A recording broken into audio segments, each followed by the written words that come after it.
কেবলমাত্র ভয় করতে হবে কার? আপনার বলেন তো, আল্লাহর কোরআন দিয়ে যখন বাংলাদেশ চলবে, চুরি করলে চোরের হাত কেটে দাও।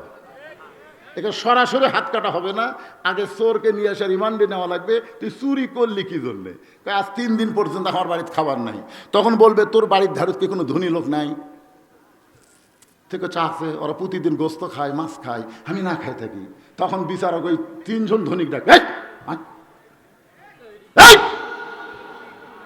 আল্লাহ কোরআনে বলেছেন, আল্লাযীনা ইউমিনুনা বিল গায়বি ওয়া ইউকিমুনাস সালাত ওয়া মিম্মা রাযাকনাহুম ইউনফিকুন। আল্লাহ দেওয়া রিজিক থেকে এই গরিবদের দেওয়া তোর জন্য ফরজ। আজকে 3 দিন হলে না খাওয়ার কারণে চুরি করছে, চোরক মারো 11টা, আর এই ধনী করক মারো 21টা। আপনারা মনে করছেন কোরআন দিয়ে রাষ্ট্র চললে সরাসরি এসে চোরের হাত কাটবি? না, হাত কখন কাটবে? এই বাংলাদেশের ক্ষমতার চেয়ারের থেকে যারা দুর্নীতি করেছে এরকে হাত পাও সবই কাটা লাগবে। জোরে কোন কথা ঠিক না? হায়, বাংলাদেশের আয়ের চাইতে বেশি টাকা বিদেশে পাচার করছে। এতে হাসিনা সবসময় বলতো, আমার কেউ নেই, আমার কেউ নাই। এই হাসিনা, এই যে আপনাকে পাবনার শেষমুড়া রূপপুর পারমাণবিক থেকে সে 55,000 কোটি টাকা মারছে। ওর বোন শেখ রেহানা, শেখ হাসিনা আর জয়, এটা মারার ব্যাপারে যিনি সহযোগিতা করছেন তার নাম হলো পলক।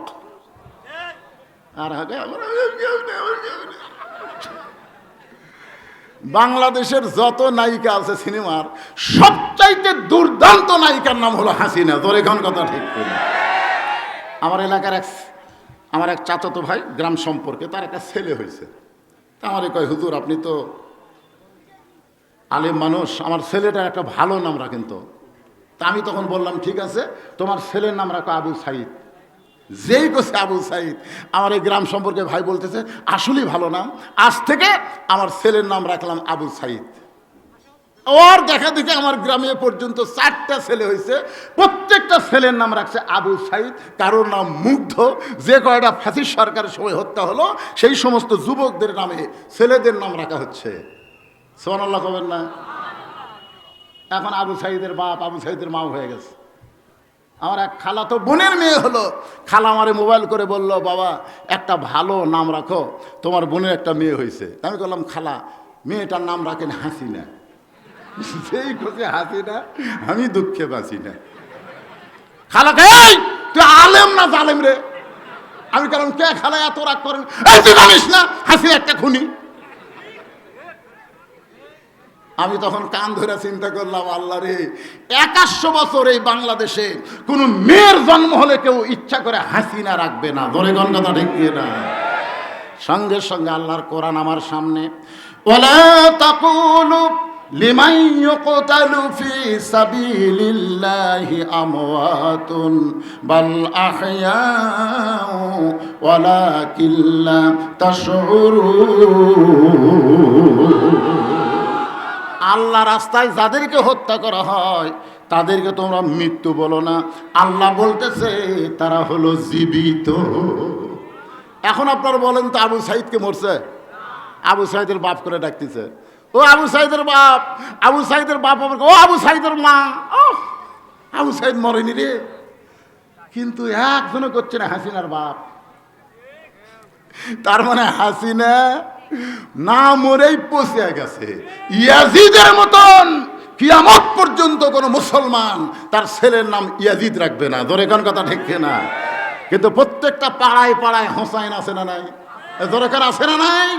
হোসাইন হকের পক্ষে জীবন দিয়েছে, আর ইয়াজিদ বেহকের পক্ষে ভালো মানুষের জীবন নিয়েছে। একটু মনোযোগ দিয়ে শুনবেন। ওমর ফারুক চোখের পানি বের করে বলতেছেন, মা বুঝতে পারলাম, কিন্তু তুমি যে ধীর গতিতে চলতেছ, আমার মনে হয় তোমার ভিতরে কোনো কষ্ট লুকিয়ে আছে। মেয়েটা বলতেছে, পথিক আসলেই আমি একজন দুঃখী নারী। আজকে 6 দিন হলে হযরত উমরকে খুঁজতেছি। আজকে কয় দিন? 6 দিন হলো ওমরকে খুঁজতেছি। ওমর ফারুক বলে, মা তুমি নাকি পাগলি হয়ে গেলা। ওমর হলো অর্ধ পৃথিবীর খলিফা, সে ওমরকে তুমি 2 পাহাড়ের মাঝখানে খুঁজতেছ। ওমরকে যদি পাওয়ার চাও তাহলে গণভবনে যাও, সংসদ ভবনে যাও, প্রেসিডেন্ট ভবনে যাও। সেই ভবনে না গিয়ে 2 পাহাড়ের মাঝখানে খুঁজতেছ, তুমি কি পাগলি হয়ে গেছো? মেয়েটা বলে, পথিক 6 দিন হলো হযরত ওমরকে খুঁজতেছি, আর 1 দিন যদি খুঁজে না পাই তাহলে আসল জায়গায় আমি বিচার দিব। কারণ আল্লাহর কোরআন দিয়ে যখন রাষ্ট্র চলবে তখন নেতা খোঁজা লাগবে না, নেতারাই দুঃখী মানুষকে খুঁজে বেড়াবে। আপনারা বলেন, এ কোরআন দিয়ে যখন বাংলাদেশ চলবে, কোনো ধনীর বাড়িতে গরিব আসবে না গরিবের বাড়িতে ধনী যাবে? কথা কয় না। একটা ধনীর বাড়িতে গরিব আসবে না, কারণ গরিবের ঠেকা নাই তো। ঠেকা হলো ধনীর। 2.5 টাকা গরিবকে না বুঝা দিলে ধনীকে জাহান্নামে যাওয়া লাগবেই।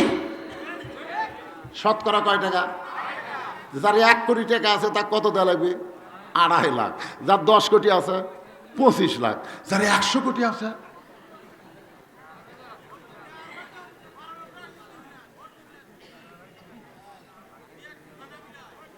কি কয় রে?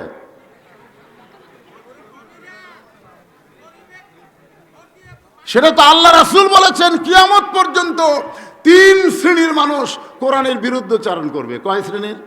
জোরে কোন কয় শ্রেণীর? 1 শ্রেণী হলো পুঁজিপতি, যারা কোটিপতি ধনী, তারা কোরআনের আইন পছন্দ করবে না। রাসূলই কয়ে গেছে তো। 2 নম্বর হলো যারা ধর্ম নিয়ে ব্যবসা করে। বাংলাদেশে যারা পীরের মাজার খুলে থসে, এই সালারাও চাবে না যে আল্লাহর কোরআন দিয়ে রাষ্ট্র চলুক। জোরে কোন কথা ঠিক কিনা? আর একটা হলো রাষ্ট্রীয় শক্তি, আবু জেহেলের মতন যারা দেশ চালায়, তারাও চাবেন আল্লাহর কোরআন দিয়ে বাংলাদেশ চলুক। জোরে কোন কথা ঠিক কিনা? এদের সংখ্যা খুবই বেশি। 5 হাত বাড়ি পড়লে চাবি না চাবির বাপ চাবি। জোরে কোন কথা ঠিক কিনা? সুবহানাল্লাহ। 1 ব্যাগ টাকালে 7 দিন ধরে ঘুরতেছে। যে গরিবের দরজা যায়, ভাই আমি জাকাতের 1 ব্যাগ টাকা আনছি রে, টাকাটা নাও। গরিব লোক বলতেছে বাড়ির মধ্যে থেকে, ইয়া কানা বুধু আর ইয়া কানাস্তাইন, আমরা আল্লাহর ইবাদত করে আল্লাহর কাছে সাহায্য চাই, কোনো জাকাতের টাকা আমাকে দরকার নেই। আমার এক দাদা ছিল, বহু লোক মুরব্বী হিসাবে তাকে ইফতারের দাওয়াত দেয়। আমি দাদাকে বললাম, দাদা চল ইফতারি দেখ। হ্যাঁ, কষ্ট করে রোজা থেকে সওয়াব দেবো আমি, দরকার পানি খাই ইফতার করবো রে, কিন্তু পরের বাড়িতে আমি ইফতার করবো না। কোনো লোক পারেনি তাকে ইফতার করাবার, তো সারাদিন রোজা থেকে ইফতার করে সব সওয়াব দেবো। তো অনেক লোক মনে করে না খায় থাকবো, কিন্তু জাকাতের টাকা খাবো না। ধরে কোন কথা ঠিক কিনা? 7 দিন ধরে ঘুরিছে 1 ব্যাগ টাকা লিয়া। কোনো গরিব নেই। ধনী লোকটা কান্দে আর বলে, আল্লাহ আমার গরিব করে দাও তো। কি জন্য ধনী করে দেয়া এই বিপদ ফালালা? 7 দিন ঘুরে ঘুরে যখন গরিব পাই নাই, মনের দুঃখে মরুভূমির মধ্যে গিয়ে দেখে গাছের ছায়া একজন বস্তা মাথার দিয়ে ঘুম পাড়তেছে, মাথার তলে বস্তা দিয়ে ঘুম পাড়তেছে। বেয়াগালা মনে করছে এটাই গরিব। আসসালামু আলাইকুম। বস্তাওয়ালা লাভ দুটা কয় আলহামদুলিল্লাহ। বেয়াগালা বলতেছে, ভাই তোরে সালাম দিলাম। ওয়ালাইকুম আসসালাম না বলে আলহামদুলিল্লাহ কেন? বলে 1 বস্তা টাকা নিয়ে 15 দিন ঘুরতেছে ভাই। কোনো গরিব পাইনি রে, তোকে দেখে গরিব মনে হচ্ছে, টাকার বস্তাটা লেত। তখন ব্যাগালার বস্তাওয়ালা কান দেওয়ার কয়, আল্লাহ আল্লাহ গরিব গেল কোথায়? আল্লাহ বলতেছেন, সুদ ভিত্তিক অর্থনীতিকে কবর দিয়া যাকাত ভিত্তিক অর্থনীতি যখন চালু হবে, ওই দেশের জন্য আল্লাহ তাআলা অভাবের দরজা, গজবের দরজা চিরতরে বন্ধ করে দিবে। কি মনে করতেছেন? আল্লাযীনা ইম্মাক্কান্নাহুম ফিল আরদ, মুসলমানের মধ্যে কাউকে যখন ক্ষমতার চেয়ার দেওয়া হবে, তার 1 নম্বর দায়িত্ব হলো আকামুস সালাত, 2 নম্বর দায়িত্ব হলো আতাউজ যাকাত। নামাজ কায়েম করতে হবে, যাকাত আদায় করা লাগবে। জোরে কোন কথা ঠিক কি না?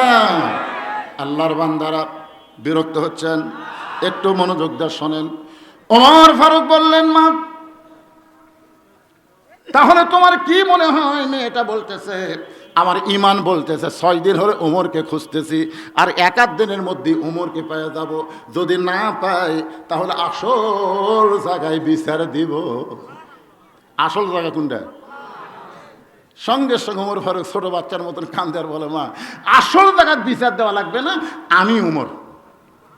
যেই কইছে আমি উমর, মেয়েটা বলতেছে আমিরুল মুমিনিন। তাহলে চোরের মতন একা একা ঘুরতেছেন, আপনার কোনো চামচা নাই, আপনার কি পুলিশ নাই, আপনার কি র্যাব নাই? কি আপনারা বলেন তো, একটা এমপি যদি আসে, তার সামনে পুলিশের একটা গাড়ি, পিছনে পুলিশের একটা গাড়ি, আর যদি মন্ত্রী আসে,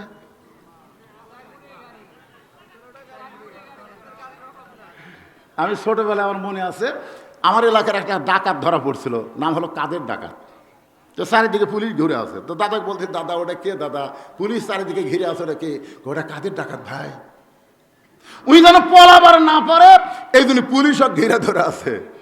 আমি ছোটবেলা সে কাদের ডাকাত, অতীতে কয়েকদিন আগে যে নেতাগুলো ছিল ওদের মধ্যে আমরা দেখতে পাইছি, ওরা যখন আসতো পুলিশ চারিদার ঘিরে ধরে থাকতো, মনে হয় ওটাও কাদের ডাকাত। জোরে কোন কথা ঠিক না? সঙ্গে সঙ্গে হযরত ওমর মেয়েটার সামনে আল্লাহর কোরআন থেকে তেলাওয়াত করলেন, ইন্নামাল মুমিনুনা আল্লাযীনা ইযা যুকিরাল্লাহু ওয়াজিলাত কুলুবুহুম ওয়া ইযা তুলিয়াত আলাইহিম আয়াতুহু জাদাতুহুম ঈমানাও ওয়া আলা রাব্বিহিম ইয়াতাওয়াক্কালুন। ওমর ফারুক বললেন, মা 6 দিন হলে ওমরকে কেন খুঁজতেছ? কি দুঃখ তোমার মনে, কি জন্য ওমরকে খুঁজতেছ? এখন তোমার দুঃখের কথা কও। মেয়েটা বলতেছি, আমিরুল মুমিনিন, আমার জীবনের সবচাইতে বড় দুঃখ হলো 6 বছর বয়সে ঈমান গ্রহণ করেছি। শুধুমাত্র ঈমান গ্রহণ করার অপরাধে 12 বছর আমাকে জেলখানায় বন্দি জীবন কাটাতে হয়েছে। আমার জীবনের কোনো অপরাধ নাই, একটাই মাত্র অপরাধ, ঈমান গ্রহণ করা। ঈমান গ্রহণ করার অপরাধে 12 বছর আমাকে জেলখানায় বন্দি রাখছে। আমির হামজার কোনো অপরাধ নাই, একটাই মাত্র অপরাধ, কোরআনের হক কথা বলার কারণে 3 বছর জেলে থাকা লাগছে। জোরে কোন কথা ঠিক? সকালবেলা আপনার মেয়ে বলতেছে, স্বামী গো, আমার শরীর সারা রাত ব্যথা করছে, শরীরে হাত একটুকু বল পাচ্ছি না, মনে হয় শরীর পাথরের মতন ভারী হয়ে গেছে। তখন হাউস সাহেব বলতেছে, এক কাজ করো, যাও 1 গ্লাস পানি নিয়ে আসো। তো বউ 1 গ্লাস পানি নিয়ে আসছে, সূরা ফাতিহা 3 বার, আয়াতুল কুরসি 1 বার পড়ে ফুঁক দিয়ে উঠে, খাও বিসমিল্লাহ খাও। বউ বিসমিল্লাহ খাইয়া 1 ঘন্টা পরে বলতেছে, শরীর আমার সুস্থ হয়ে গেছে। আপনারা বলেন তো, হাফেজ সাহেবের কয় টাকা লাগলো? আর আপনার ওই মেয়েকে যদি প্রাইমারি মাস্টারের সাথে বিয়ে দেন, ওই একই খবর শুনে মোবাইল করবে, ডাক্তার সাহেব, ডাক্তার সাহেব, আমার ম্যাডাম হঠাৎ এরকম, তাড়াতাড়ি ডাক্তার কাছে নিয়ে আসেন। এখনকার ডাক্তাররা তো বলবে, খালি খালি ডাক্তার দেখা লাভ নাই, রক্ত পরীক্ষা করেন, পেশাব পরীক্ষা করেন, এটা পরীক্ষা করেন, ওটা পরীক্ষা করেন। এগুলো পরীক্ষা করতে 4200, ডাক্তারের ভিজিট 800, ওষুধ কিনেছে 1000। কয় হাজার গেল? হাফেজ সাহেবের কয় হাজার? এক ফু দেওয়া কাম আছে, আর 6000 গেছে। হাফেজ সাহেবের টাকা কম, ওই কিন্তু ইলিশের ধারত জীবনেও যাবে না। ওই কিনছে সিলভার মাছ, 150 টাকা কেজি সিলভার মাছ কিনে না। বউকে বলতেছে, বিসমিল্লাহ বলা মাছ ধরো, বিসমিল্লাহ বলা মাছ কোটো, বিসমিল্লাহ বলা তরকারির হাত দিবা, বিসমিল্লাহ বলা তরকারির জাল দিবা। সব বিসমিল্লাহ করে পাকশিক করে স্বামী স্ত্রী যখন বসিছে খাবার, তখন স্বামী বলতেছে, আল্লাহুম্মা বারিক লানা ফিমা রাযাকতানা ওয়া কিনা আযাবান নার। বিসমিল্লাহ বরকাতিল্লাহ বলে সিলভার মাছটা যখন ভাত খায়, স্বামী স্ত্রী 2 জন বলে, কে গো তুমি যে কইলা সিলভার কিনছি, খাবারটা ইলিশের স্বাদ। আল্লাহ কয়, যতবার বিসমিল্লাহ করছিস সিলভার থাকে? আমি আল্লাহ সিলভার কি ইলিশ বানাই দিছি। প্রাইমারি মাস্টার 1500 টাকার সিলভার ইলিশ কিনছে, কিন্তু বিসমিল্লাহ টিসমিল্লাহ কিছু নাই, পাক করা কয়। এখন আর ইলিশও স্বাদ নেই। আপনারা বলেন তো, এই মাদ্রাসার হুজুরের বেতন কি খুবই বেশি? তারপরে দেখবেন প্রাইমারি মাস্টার রাস্তাতে গেলে সবাইকে, কে গেল রে, মানে বিড়ি খাঁচার গেছে, সিগারেট খাঁচার গেছে, পাঁঠা গেছে নাকি? আর একটা হাফেজ সাহেব যাবে, নাক টানে বলবে, অবশ্যই একজন আল্লাহওয়ালা এই রাস্তা দেখেছে, কারণ সুগন্ধি ব্যবহার করা নবীর সুন্নাত। কোনো প্রাইমারি মাস্টারের পকেটে আতর পাবেন না, প্রত্যেকটা আলেমদের পকেটে আতর পাবেন। জোরে করে কথা বলেন না। ওমর ফারুক বললেন, মা শুধু 30 পারা কোরআনের হাফেজ না, আমি যে ছেলেটার খবর দিচ্ছি সে হলো 6 লক্ষ হাদিসের হাফেজ। ছেলেটার বয়স হলো 22 বছর, গায়ের রং ফর্সা, চাঁদের মতন চেহারা। ছেলেটার নাম হলো আব্দুল্লাহ ইবনে ওমর। মা, আমার আব্দুল্লাহর সঙ্গে তোমাকে বিয়া দিয়া তোমাকে আমার বৌমা বানায়া আমার বাড়িতেই তোমাকে অধিকার দিবার চাই। সুবহানাল্লাহ, সুবহানাল্লাহ খান। উমর ফারুক দেখতেছে যে মেয়েটা 12 বছর ইমানের পরীক্ষা দিছে, সকালবেলা 3টা চাবুক, বিকালবেলা 3টা চাবুক মারছে, এরপরও যে মেয়েটা ইমান হারা হয়নি, এমন একটা মেয়ে যদি আমার ছেলের বউ হয়, সে আমার বউ মা হয়ে যাবে। জোরে কোন কথা ঠিক কিনা?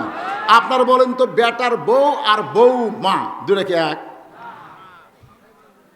কয়জন আপনারা বউ মা পাচ্ছেন? আমি এক ওয়াজে বললাম ছেলের বউ হচ্ছে বৌমা, ছেলের বউ হচ্ছে বৌমা। আমার বাম পাশে এক সভাপতি আমার এই কথা শোনা খালি ওঁটমোট কামড়ায়। আমি বললাম, সভাপতি সাহেব আপনার কি পছন্দ হয়নি? না হুজুর, কিসের বৌমা? বেটার বউ হলো দজ্জাল। আগে আমার বেটা ভালো ছিল, বিয়ে করার পরে নষ্ট হয়ে গেছে, এখন বউ যা কয় তাই। কি মনে করতেছেন বাপ মা পড়ে থাকে? এই গ্রামের নাম কি?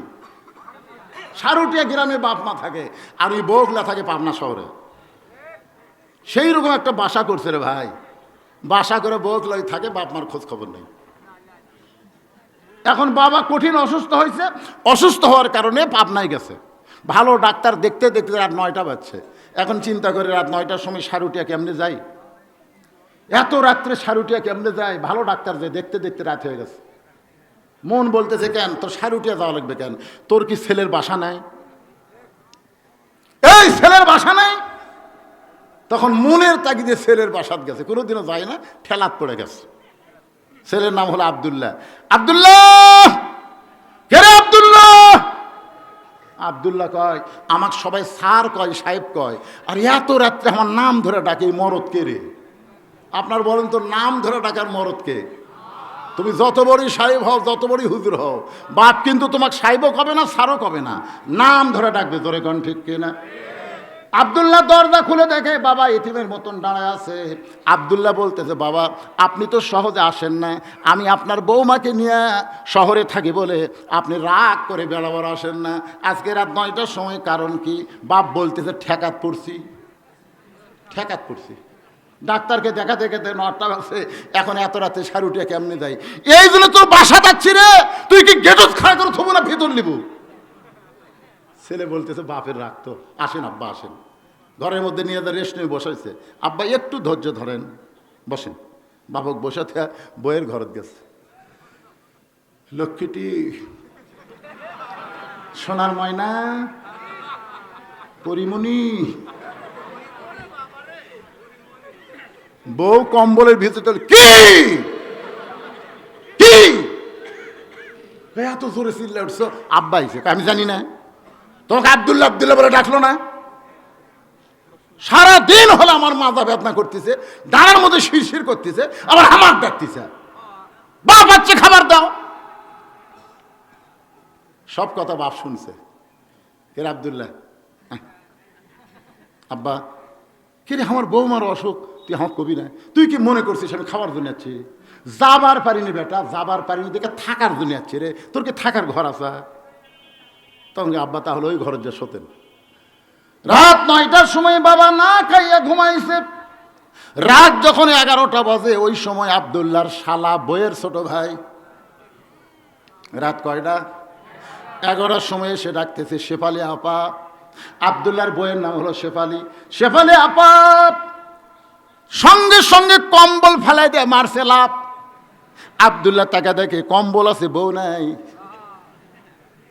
বউ দরজা খুলে বলতেছে, ভাই এত রাত? ক্রাম বোর্ড খেলতে খেলতে রাত হয়ে গেছে, ঘড়ির দিকে তাকানোর টাইম পাইনি, মানে জুয়া খেলিছে। তোর কেন কি খেলছে?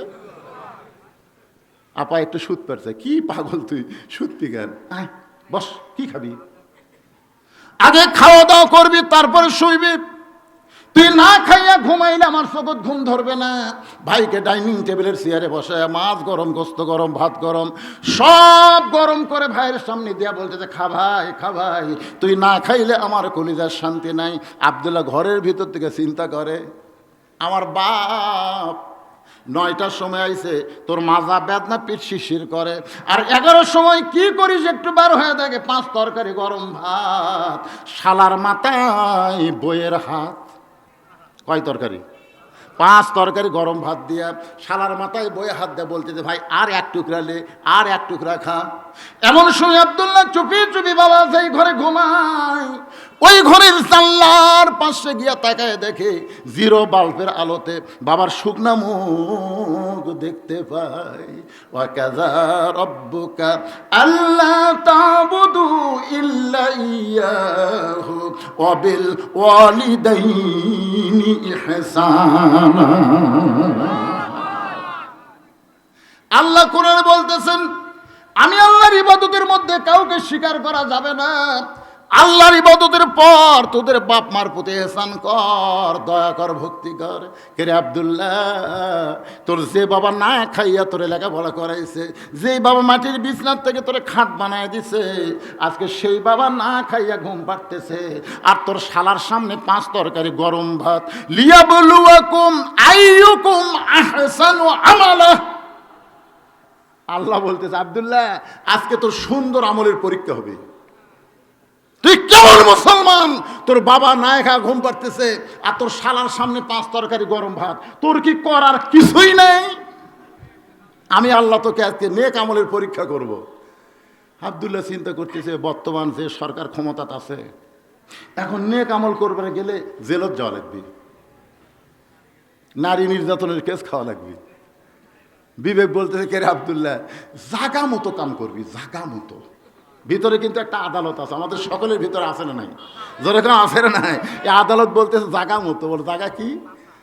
পিছন দিকে তাকায় দেখো উঁচু হয়ে আছে, ও পিছনে লেভেল পজিশনে একটা বাড়ি মারবো, প্রতি বাড়িতে একটা করে হজের সওয়াব। আব্দুল্লাহ চোখ বন্ধ করে দেখতেছে উটি বলা একটা বেলান আছে, মানে বাসার তোর কোনো লাঠি ঠাঠি নাই, উটি বলা, মাপে 1 হাত। মাপে কয় হাত? ওই বেলানটা হাতের মধ্যে নিয়ে বিলাই যেমন ইন্দুর ধরে চুপি চুপি আব্দুল্লাহ বইয়ের পিছনে খাড়া হয়েছে। বউ খালি শালাকে বলতেছে আর এক টুকরা, আর এক টুকরা। পিছনে যে স্বামী খাড়া হয়ে আছে ওই দিকে বইয়ের কোনো খেয়াল নাই, কারণ মেয়ে মানুষ বাপের আত্মীয় স্বজন যখন আসে অন্য কোনো দিকে খেয়াল থাকে না, আর শ্বশুর আত্মীয় স্বজন যখন আসে তখন সব খেয়াল চলে আসে। ধরে কোন কথা ঠিক কিনা? আব্দুল্লাহ বিসমিল্লাহ বলে লিয়াবলুয়াকুম আইয়ুকুম আহসানু আমালা, নেক আমল করার নিয়তে বিসমিল্লাহ বলে এত জোরে একটা বাড়ি মারছে, ঠাস করে শব্দ হয়েছে। ওই জায়গার বাড়ির শব্দ হবে কিন্তু খুব একটা লাগবি। ওটা একটা এমন জায়গা ভাই, যদি আপনি পিঠটা লালও করে দেন কাকু দেখাবারও পারবি না। যদি পুলিশ কয় আপনার কোন জায়গায় মারছে, মারছে মারছে কোন জায়গায় মারছে একটু দেখান তো, ওটা দেখানোর জায়গা বসা আছে ভাই। সেই জোরে একটা বউ দৌড়, শালাও দৌড়। শালা দৌড়ে গিয়ে বলতে দুলা ভাই এই গভীর রাত্রে আমার বোনকে মারলেন কেন? বলে তোর বোন আমার কে হয়? বলে আমার বোন আপনার বউ হয়। তা আমার আদরের বউকে আমি কেন মারলাম? যে বইয়ের জন্য আমি সারুটিয়া গ্রাম সাইডে পাবনা শহরে বাসা করেছি, তোর বোনের জন্য, তোর বোনকে আমি এত ভালোবাসি রে, তোর বোনের জন্যই বাপ মাকে বাদ দিয়া আজকে শহরে বাসা করছি। সে আদরের বোনকে বউকে কেন মারলাম? আদরের বউকে কেন মারলাম যদি দেখ পারছাস তাহলে আয়। শালা বলতেছে আমাকেও মারবেন নাকি? বলে তোকে মারবো না, তোকে একটু দেখাবার চাই। এবার শালার হাত ধরে বাবা সেই ঘরে ঘুমাই, জানলার কাছে গিয়ে বলতে তাকায় দেখতো ভিতরে লোকটাকে। বলে আপনার বাবা কখন আসছে? বলে 9টার সময়। তোর বোন কইলো মাজা বেদনা করে ফির শিরশির করে, আমার বাবার সামনে খাবার দেয়নি, আমার বাবা না খাইয়া ঘুম পাড়তেছে, আর তোর সামনে 11টার সময় 5 তরকারি গরম ভাত। এখন বললে শালা বল আমার আমল কি? বল আমার আমল কি? সারা বলতে দুলে ভাই আর একটা মারেন, আর একটা মারেন। এই মানুষের জাত না। মায়েরা যদি বৌমা হওয়ার চান, বাপ মাকে যেমন ভালোবাসেন শ্বশুর শাশুড়িকেও তেমন ভালোবাসা লাগবে। ধরে কোন কথা ঠিক না? কারণ স্বামী তার বাপ মাকে এত ভালোবাসে খালি এই বইয়ের কারণে, এই বইয়ের কারণে। ওমর ফারুক বলতেছেন মা তোমার মতন একটা মেয়েকে যদি আব্দুল্লাহর বউ বানাবার পারি তুমি আমার বৌমা হবা, ইসলাম তোমাকে বৌমার অধিকার দিয়া দিবে। মেয়েটা মুস্কি মুস্কি হাসতেছে। ওমর ফারুক বলে মা আমার আব্দুল্লাহকে মনে হয় তোমার পছন্দ হয় না। মেয়েটা বলতেছে আমিরুল মুমিনিন পছন্দের কথা পরে, আগে আপনার কাছে জানতে চাই, একটা ভালো ছেলেকে বিয়ে করার যদি অধিকার থাকে আপনাকে বলবো আব্দুল্লাহর চাইতে ভালো কোনো ছেলে কি দুনিয়াতে নাই? ওমর ফারুক বললেন না, আমার দুই চোখ আমার আব্দুল্লাহর চাইতে ভালো কোনো ছেলে চোখত পড়ে না। মেয়েটা বলতেছে আমিরুল মুমিনিন আমি একটা ছেলের নাম বলবো, দেখেন তো ছেলেটা কেমন হয়। ওমর ফারুক চমকে উঠছে, কোন ছেলের নাম বলবে? মেয়েটা বলতেছে ছেলেটার নাম হলো হোসাইন, বাবার নাম হলো হযরত আলী, মায়ের নাম হলো ফাতেমা, আর নানার নাম হলো মুহাম্মাদুর রাসূলুল্লাহ। এখন বলেন তো আপনার আব্দুল্লাহ ভালো না হোসাইন ভালো? উমরের চোখ দিয়ে দর দর করে পানি পড়তেছে, হযরত উমরের চোখ দিয়ে দর দর করে পানি পড়তেছে। কারণ আসরের নামাজের প্রথম সেজদায় নবী তিনবার সুবহান রাব্বিয়াল আলা বলেছে, কিন্তু দ্বিতীয় সেজদায় প্রথম রাকাতের দ্বিতীয় সেজদায় নবী সেজদায় গিয়ে আর মাথা তোলেন না। 100 বার সুবহান রাব্বিয়াল আলা বলে তারপরে নবী মাথা তোলেন না। অনেক সময় পরে মাথা তুলে দ্বিতীয় রাকাত পড়লেন, তৃতীয় রাকাত পড়লেন, চতুর্থ রাকাত পড়ে যখন সালাম ফেরালেন ওমর ফারুক বলে রাসূলুল্লাহ প্রথম সেজদায় তিনবার সুবহান রাব্বিয়াল আলা, কিন্তু দ্বিতীয় সেজদায় এত লম্বা দিলেন কেন? রাসূল বলতে সাহাবীরা রে তোমরা সবাই যখন সেজদার মধ্যে ছিলে এমন সময় কাতারের ভিতর ফাঁকা পাইয়া ওই ফাঁক দিয়ে একটা পবিত্র এসে আমার পিঠের উপরে চড়ে বসেছে। যতক্ষণ আমার পিঠের মধ্যে চড়ে বসেছিল আমি নামাজ পড়া অবস্থায় তাকে একবার নামাতে চাইলাম, কিন্তু নামাজের মালিক আল্লাহ বলে হাবিব হোসাইন যতক্ষণ আপনার পিঠে বসে থাকবে আপনি ততক্ষণ সেজদা থেকে মাথা তুলবেন না, কারণ আপনি যেমন হোসাইনকে ভালোবাসেন আমি আল্লাহ তেমন ভালোবাসি। সেদিন থেকে ওমর বুঝবার পারছে যে হোসাইনকে নবীর নাম বলে নাই, নবী পবিত্র বলেছেন, সে হোসাইনের চাইতে ভালো ছেলে দুনিয়া তার কে আছে? ওমর ফারুক বললেন মা আমার আব্দুল্লাহর চাইতে তোমার হোসাইন কোটি কোটি গুণ ভালো। মেয়েটা বলতেছে যদি তাই হয় তাহলে ভালো ছেলে হোসাইন থাকতে আপনার আব্দুল্লাহর সঙ্গে বিয়া বসবো কেন? ওমর ফারুক মেয়েটাকে নিরাপদ আশ্রয় দিয়ে হযরত আলীর বাড়ির দরজায় গেলেন, সালাম দিয়ে বললেন আলী ভাই আমি ওমর কোনোদিন ঘটকালি করি নাই, আজকে প্রথম ঘটক হইয়া তোমার বাড়ির দরজায়, আলী তোমার হোসেনের সঙ্গে একটু ঘটকালি করবার চাই। আলী বলতেছেন আপনার মতন মহান ব্যক্তি যদি ঘটক হয় তাহলে পাত্রী অবশ্যই ভালো হবে, পাত্রী অবশ্যই ভালো হবে। ওমর ফারুক বলতেছেন পাত্রীর 1 নম্বর গুণ হলো 6 বছর বয়সে ঈমান গ্রহণ করেছে, পাত্রীর 2 নম্বর গুণ হলো 12 বছর ঈমানের পরীক্ষা দিয়েছে, পাত্রীর 3 নম্বর গুণ হলো আমার আব্দুল্লাহর সঙ্গে বিয়ে দেওয়ার চাইলাম কিন্তু আমার আব্দুল্লাহর পছন্দ করলো না, তোমার হোসেনকে পছন্দ করেছে। আলী বলতেছেন এমন একটা মেয়ে যদি আমার হোসেনের বউ হয় তাহলে আমার হোসেনের জীবনটা বড় শান্তিময় হয়ে যাবে। ওমর ফারুক বলতেছে আলী ভাই তাহলে আমার ঘটকালে আল্লাহ কবুল করেছে। হযরত আলী আর হোসেন হযরত ওমর ফারুক দুইজন যখন কোলাকুলি করতেছে ঘটকালে আল্লাহ কবুল করেছে। এমন সময় হোসেন ঘর থেকে বের হয়ে বলতেছে মুরব্বী আপনার দুইজন মিলে যে কোলাকুলি করতেছেন মনে হয় আপনারাই বিয়ে করবেন। যে বলছে মনে হয় আপনারাই বিয়ে করবেন, হযরত ওমরের চেহারা রক্তের মতন লাল হয়ে গেছে কিন্তু মুখ আল্লাহ রাসূল বন্ধ করে দিয়েছে, ধরে খান সুবহানাল্লাহ। চেহারা রক্তের মতন লাল তবে মুখটা বন্ধ হয়ে গেছে। অনুরোধ স্বরে বলতেছে হোসাইন আমিও তোমার মুরব্বী, তোমার বাবাও তোমার মুরব্বী, আমরা 2 মুরব্বী মিলে যদি সিদ্ধান্ত নেই তুমি কি সিদ্ধান্ত গ্রহণ করবে না?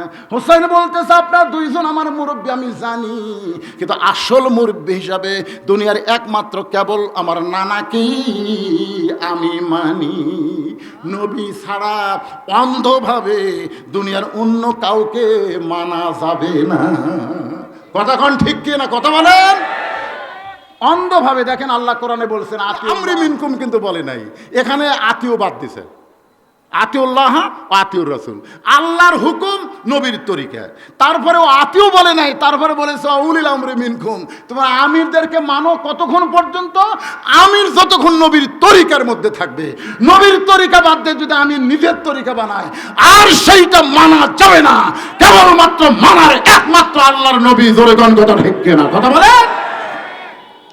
হোসেন বলতেছে আপনার 2 জন আমার মুরব্বী আমি জানি তো, সম্মান করি, কিন্তু আসল মুরব্বী হিসাবে আমার নানাকেই কেবলমাত্র মানি। ওমর ফারুক বলে, হোসাইন তুমি কি বোঝাবার চাও? হোসাইন বলতেছে, আমির আল মুমিনিন, মনে কষ্ট নেবেন না। কয়েকদিন আগে আমি স্বপ্নে দেখেছি আমার নানা ঘরের মধ্যে আরাম করতেছে। আমি হোসাইন দরজাতকে বললাম, ও নানু ভাই, আমি একটু আপনার কাছে যাবার চাই। আমার নানা বলতেছে আমি এখন জান্নাতে আরাম করতেছি, এখন তোর জন্য দরজা খোলা যাবে না। আমি হোসাইন চিন্তায় পড়ে গেলাম, ভাঙ্গা ঘরের মধ্যে নানা কথা বলতেছে, আর নানা কয় জান্নাতে আরাম করতেছি, এই জান্নাত আমার দেখা লাগবে। আস্তে করে জানলার ফাঁক দিয়ে তাকাই দেখি আমার নানি উরাতকে বালিশ বানিয়ে দিছে, সেই উরাতের উপরে নানা মাথা দিয়ে শুয়ে আছে। আমি রাগ করে বললাম, নানির উরাতকে বালিশ বানাইলে কি জান্নাতে থাকা যায়? নানা বললেন, হোসাইন তুই ছোট্ট মানুষ, বুঝবি না, তোর নানির মতন বউ যদি কেউ ঘরে পায়, ওই ঘরটা আল্লাহর জান্নাত হয়ে যায়। হোসাইন বলতেছে, সেদিন থেকে আমি সিদ্ধান্ত নিছি, আমার নানা যেমন বিয়ে করছে, ভাঙ্গা ঘর নানির কারণে জান্নাত হচ্ছে, আমিও আমার নানার মতন বিয়ে করব। আব্বা বলেন তো, আমার হাসান ভাইকে আপনি কার সাথে বিয়ে দিয়েছেন? আপনি জানেন আমার বড় ভাই মাঝে মধ্যে কান্দে। আমি একদিন তার কান্না দেখে চিন্তায় পড়ে গেলাম, ভাই কান্দে কেন? হাসান খুবই নরম মানুষ, অবিকল নবীর মতো, জোরে কোন সুবহানাল্লাহ। হোসেন বলে, ভাইজান আপনি যে গোপনে গোপনে কাঁদলেন তার কারণ কি? বলে, না তোকে বলা যাবে না। কেন বলা যাবে না? আমরা দুই ভাই। তখন হাসান বলতেছে, তোর ভাবির কারণে। তোর ভাবি খুবই কুটনি রে। হাসান রাদিয়াল্লাহু বইয়ের নাম হলো জায়েদা, জোরে কোন নাম কি? হায় হায়, জায়েদার জীবনে পড়বেন ভাই, বর্তমান মেয়ে মানুষের মতন, এর কথা ওর কাছে, ওর কথা ওর কাছে, এই হাসিনার মতো সব কথা ভারতক বলে দিছে, মুদি খেপে যাচ্ছে। বাংলাদেশের মানুষ চায় না, ক্ষমতা চায়, জোরে কোন কথা ঠিক কিনা? আমার বাপের দেশ আমার দেশ, বাপের দেশ আমার দেশ। ওরে বাবা রে, বাপের দেশ? তোর বাপ কি দেশ স্বাধীন করছে? যুদ্ধের 9 মাস তোর বাবা পাকিস্তানে পলায় ছিল, আর তোরা ভাই বোন সব ভারতের মধ্যে ছিলি। শহীদ প্রেসিডেন্ট জিয়াউর রহমান স্বাধীনতার ঘোষক, জোরে কোন কথা ঠিক কথা বলে? দেশের যুদ্ধ করলো কে? আর জাতির পিতা হলো কে? জাতির পিতা। ওরে বাবা, কি মশান! আমার বাপের দেশ আমার দেশ, তো পলালো কে? কি কথা বলার সাইজ আছে না? কথা বলেন। হ্যাঁ, একটু মনোযোগ দিয়ে শুনবেন।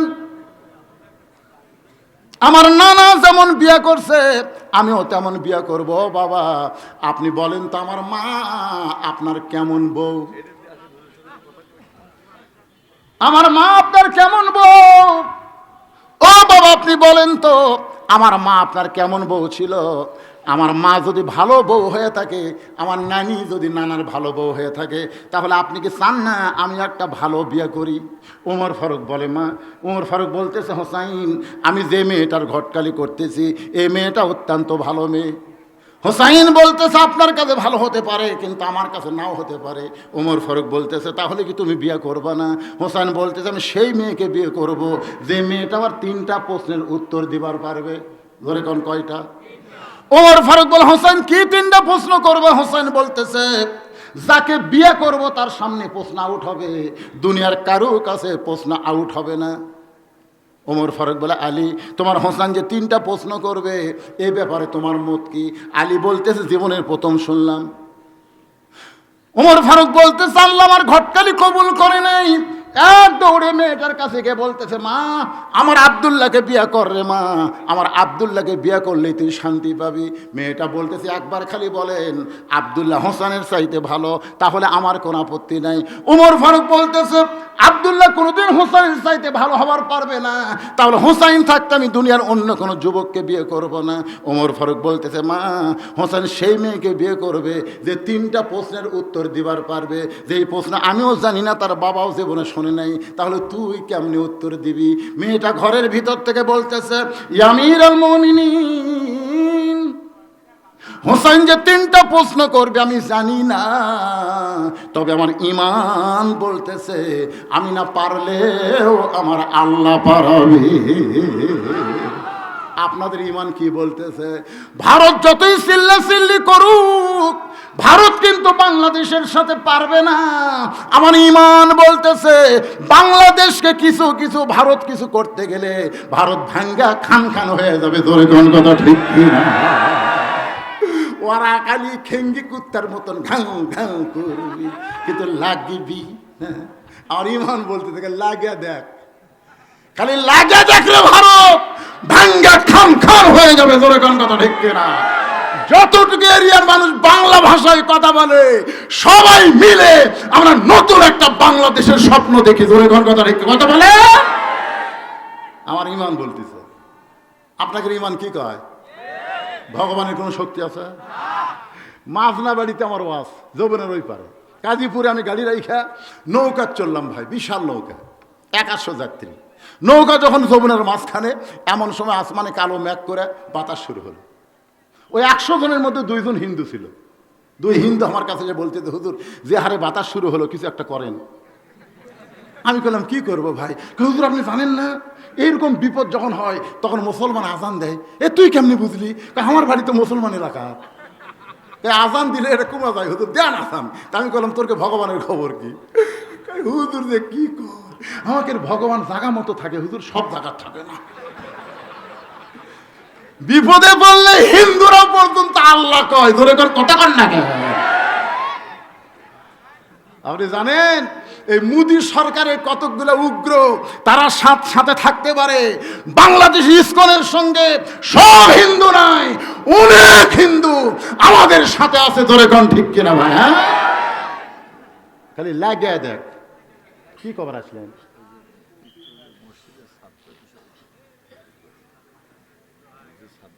আচ্ছা ঠিক আছে। না না না, মুসলমানের কাছে সবচাইতে দামি মহব্বতের জিনিস হলো মসজিদ। বুঝলেন? বাবরি মসজিদ ভাঙ্গা ভারত ওই জায়গায় রাম মন্দির বানাছে। ধরে কোন কথা কন? আগে 400 বছরের পুরাতন বাবরি মসজিদ ছিল, সে বাবরি মসজিদ ভাঙ্গা ওই জায়গায় রাম মন্দির বানাছে। আর আমরা মুসলমান ভাঙ্গা মসজিদ টাকা পয়সা দিয়ে চাঙ্গা করতে পারি না। আপনি জানেন আল্লাহ রাসূল বলেছেন যে আমার আল্লাহর ঘর তৈরি করে আল্লাহ সাথে সাথে জান্নাতে তার জন্য একটা ঘর বানায়। একেবারে সুবহানাল্লাহ কবির না বলছে যে হুজুর মসজিদের দেওয়াল হচ্ছে, দেওয়াল হয়ে গেছে, ছাদ হয়নি। আপনার বলেন তো ঘরের দেওয়াল আছে ছাদ নাই, ওটা ঘর? কার ঘর? মসজিদ কার ঘর? আপনার ঘর। আপনার ঘর যদি দেওয়াল থাকে ছাদ না হয় আপনার কষ্ট লাগে না? যে দেওয়াল দিয়ে কি করলাম রে, ছাদই হচ্ছে না। তো এই মসজিদের অবস্থা হয়েছে তাই। এখন এই সময় যারা উঠবি আল্লাহ আল্লাহ আল্লাহ, তোমার মসজিদের কথা বলতেছে, এই সময় যারা উঠবি আল্লাহ 1 মাসের মধ্যে এরকম প্যারালাইসিস দিও আল্লাহ। আল্লাহ তোমার ঘরের জন্য কথা বলতেছি, এরপরও যারা উঠে এদের প্যারালাইসিস দিয়ে এমন ভাবে বসে দাও আর যেন মূল ধরে না পারে। জোরে কোন কথা ঠিক কিনা? আশ্চর্য কথা। এ লড়ে কে রে? খালি দেখেন তো লড়ে কে? বিশ্বাস করেন যে কোরআন শরীফ আমার হাতে, কোরআন শরীফ। এই নভেম্বর মাসের 2 তারিখে আমার মাহফিল ছিল নওগাঁ জেলার নিয়ামত থানায় ছাত্রাতে।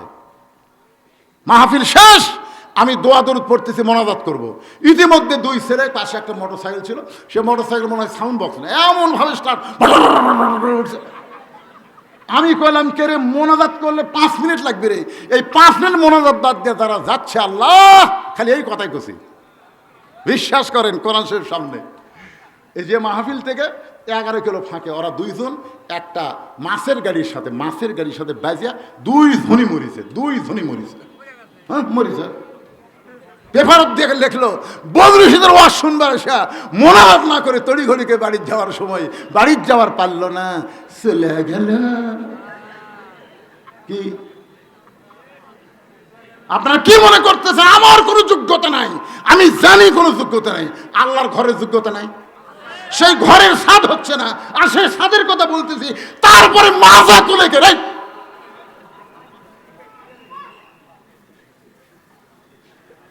মনে করতেছেন বুড়া হাজার টাকা পাওয়ার কমে গেছে নাকি? কোন অ্যাঙ্গেলে ওয়াজ হবে না, ডাইরেক্ট মার হবে। কথা ঠিক না?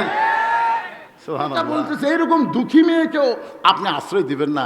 ওমর ফারুক বললেন, কোরআন দিয়ে যখন রাষ্ট্র চলবে তখন কোনো মানুষের কাছে আশ্রয় চাওয়া জায়েজ নাই, আল্লাহর কাছে আশ্রয় চাও, ইসলাম তোমাকে অধিকার দিয়ে দিবে। জোরে কেন সুবহানাল্লাহ।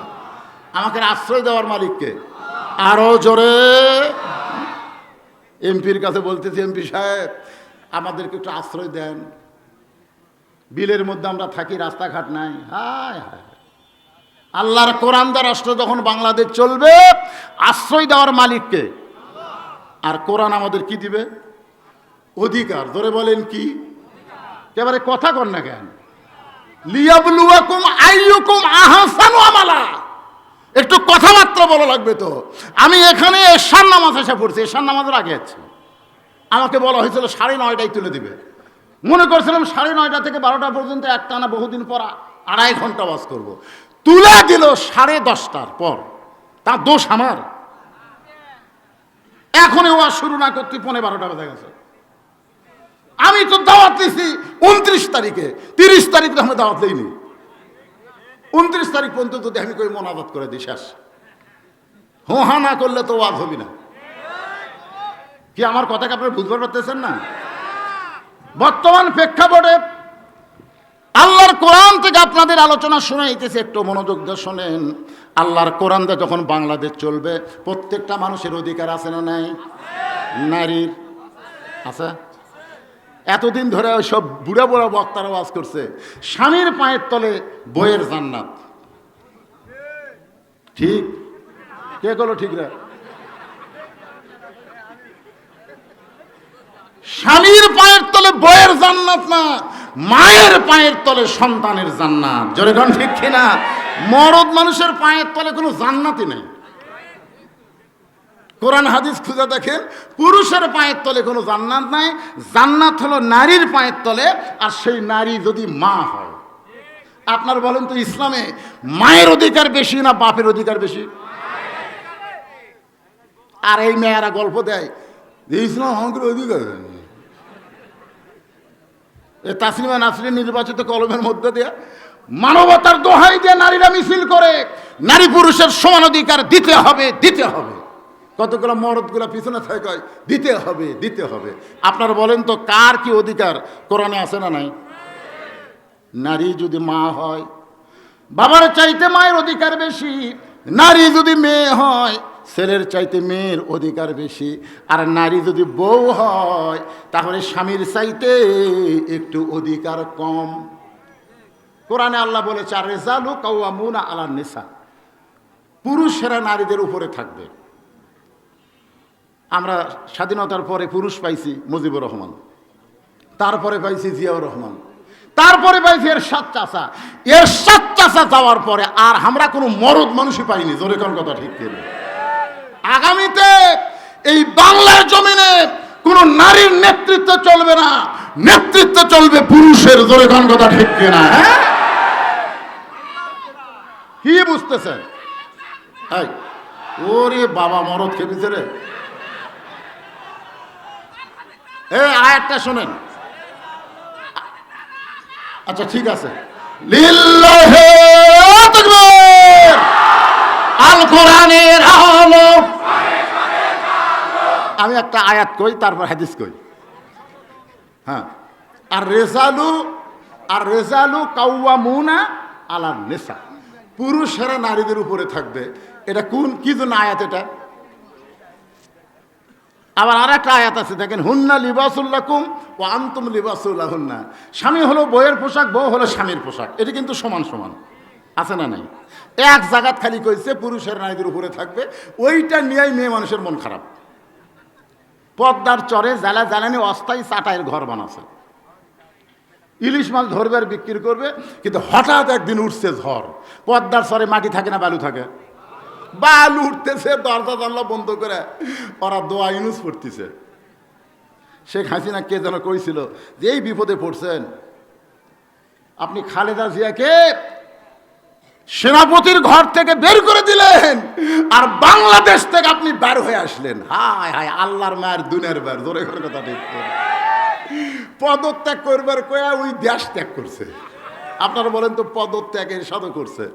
বাহিরে গেছে? খালেদা জিয়া যে নির্যাতন করতে ভাই, এতিমের টাকা মারার অপরাধে বিনা অপরাধে তাকে জেলের মধ্যে বন্দি রেখে কি নির্যাতনই না করলো, তারপরেও খালেদা জিয়া দেশ ছাড়ে নাই। এই শালি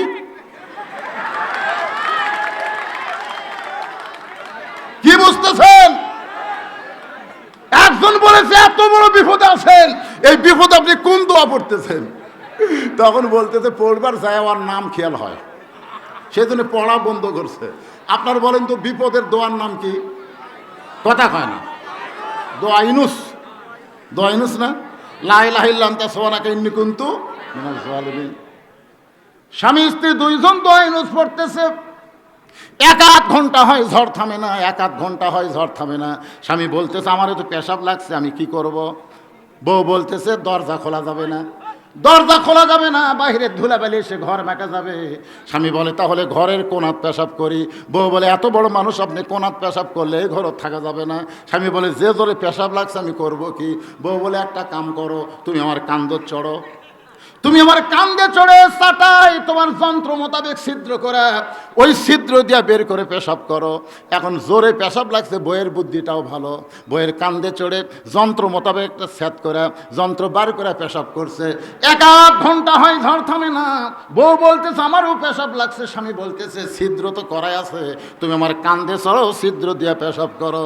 এবার বউ স্বামীর কান্দে চড়ে পেশাব করে, পেশাব দিয়ে স্বামীর বুক ভিজা যায়। স্বামী চিল্লায় বলে এ বউ কোথায় পেশাব করিস, কোথায় পড়ে? বউ চিল্লায় বলে মরার স্বামী জানো না সব জায়গায় সমান অধিকার চলে না, সব জায়গায় সমান অধিকার চলবে? হালাকাতির রাসূলু হিনা আতাতিন নিসা মুত্তাফাকুন আলাইহি। রাসূল বলেছেন, বুখারী মুসলিম শরীফে হাদিস কেন জল করতেছে, পুরুষ জাতি তখনই ধ্বংস হবে যখনই তারা নারীদেরকে নেত্রী বানাবে। যে বাড়ির মেয়ে মানুষ নেত্রী, ওই বাড়িতে শান্তি আছে? কথা কোন শান্তি আছে? এই যে ডক্টর ওয়াজেদ মিয়া জাফরুল ইসলামের কাছে চাকরির জন্য গেছিল। জাফরুল ইসলাম গণস্বাস্থ্যের জাফরুল ইসলামের কাছে চাকরির জন্য গেছে, যে ভাই আমাকে একটা চাকরি দাও, তো আমার দিন যাচ্ছে না। জাফরুল হাসে আর কয় তোমার বউ হলো প্রধানমন্ত্রী আর তুমি আমার কাছে চাকরি চাও? ওয়াজেদ মিয়া বলতেছে ভাই যেদিন থেকে হাসিনা প্রধানমন্ত্রী হচ্ছে সেদিন থেকে আমার কলিজার মধ্যে আগুন ধরে গেছে। কারণ মেয়ে মানুষ নেত্রী হলে মরদের কাম সারা। বুঝতে পারতেছেন? আল্লাহর বান্দারা একটু মনোযোগ দিয়ে শুনবেন। ওমর ফারুক বললেন মা ইসলাম তোমাকে অধিকার দিয়েছে। মেয়েটা বলতেছে আমিরুল মুমিনিন ইসলাম আমাকে কি অধিকার দিল? ওমর ফারুক বলতেছে এই মুহূর্তে তোমার বয়স কত? মেয়েটা বলতেছে 18 বছর বয়স। ওমর ফারুক বললেন 18 বছরের একজন যৌবন নারীর জন্য ইসলামের 1 নম্বর অধিকার হলো ভালো একটা ছেলের সঙ্গে বিয়া বসা। 18 বছরের যৌবন নারীর জন্য ইসলামের বহু অধিকার আছে, কিন্তু 1 নম্বর অধিকার কি? ভালো সুন্দর একটা ছেলে না, সুন্দর ছেলে বললে আমার মতন কালো বউ পাত। দেখেন ইসলাম কিভাবে বলেছে ভালো। এখন ভালো বলতে তো শাকিব খান না, শাকিব খান তো সেই রকম সুন্দর, কিন্তু বেটা কোন জায়গাত কখন বিয়া করে। বাংলাদেশের 1 নম্বর লুচ্চা হলো শাকিব খান। ধরে খান কথা নেই, ওর বইয়ের করে হিসাব নেই। একটা মেয়ে মানুষ ওর কাছে গেলেই পেট মোটা করে দেয়। ও চেহারা সুন্দর কিন্তু চরিত্র ভালো না। ভালো ছেলে বলতে ইসলাম বুঝায় যারা মহরা নগদ দিবে, 1 টাকাও ডিমান্ড নিবে না। ধরে গান কথা ঠিক কিনা? মহরা না অল্প হোক বেশি হোক নগদ।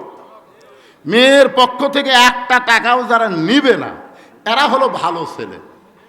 আপনাদের পাবনাতে এরকম ছেলে আছে? আছে? বিয়ে করছো বাবা? ও